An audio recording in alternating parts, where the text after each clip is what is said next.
Yo, so if you are on site and you want to make something square, be it a table, a gate or something along them lines, sorry about the wiggling, I'm using my tape measure.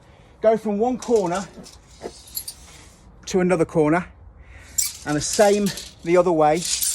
And if it's slightly out, just drop it on the corner until they're both reading exactly the same. That way it'll be square. Just a little tip, a little hack, it'll help.